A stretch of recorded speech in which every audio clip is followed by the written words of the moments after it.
Meaning of ja. Ja. Ja. Ja.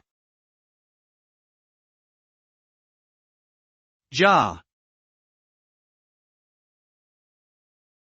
Ja is a German word that can have several meanings depending on the context.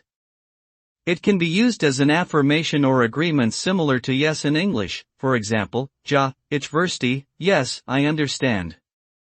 It can also be used to express surprise or emphasis, for example, ja, wirklich? Really? Additionally, ja can also function as an adverb that means already or indeed.